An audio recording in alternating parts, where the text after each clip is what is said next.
New Year's Eve is known for elaborate and loud fireworks shows across the country, but for many military veterans, these can trigger post-traumatic stress disorder symptoms.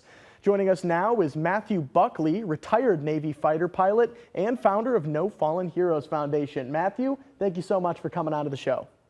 Thanks for having me, Jake. Merry Christmas. Happy New Year. Yes, absolutely. So first things first, how many veterans really live with PTSD and struggle to receive the mental health services that they need? It's a tough one to pin down, Jake. The Uncle Sam will tell you anywhere from 15 to maybe even 30% experience PTS either on active duty or after they separate. And us in the veteran community, we ask civilians, if you could do one thing, drop the D. It's not a disorder, it's an injury. So we'd love to shift the perception of PTS a little bit. Yeah, absolutely. Yeah, nope, not a problem at all. And how can fireworks really trigger PTS for veterans?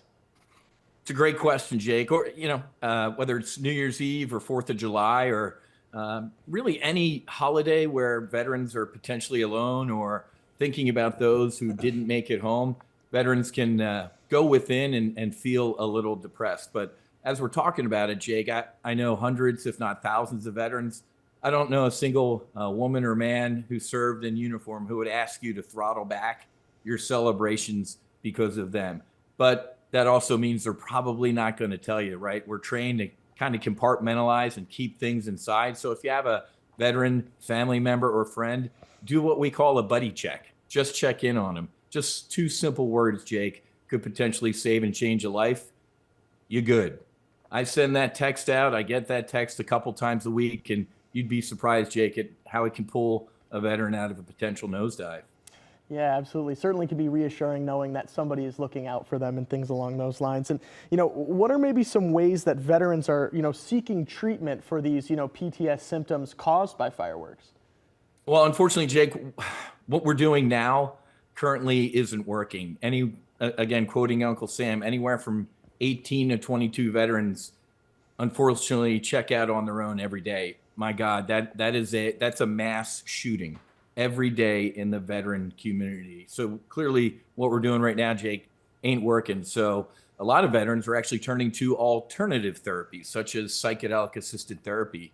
I went down to Mexico about 3.5 years ago. I don't know if any of your viewers have seen the movie Lone Survivor or know the story of Navy SEAL Marcus Luttrell. I went down to Mexico with Marcus Luttrell and a couple other just vets that I consider absolute heroes. And we sat with a medicine called ibogaine. And I got to be honest, Jake, it was one of the toughest experiences of my life, 12 to 14 hours, but it was also one of the most spiritual and healing experiences of my life. And I got home and I said, hey, this is how we're going to potentially help end veteran suicide. Mm-hmm. Yeah, and then one more quick question here for you, Matthew. For those who aren't aware, could you talk about the No Fallen Heroes Foundation?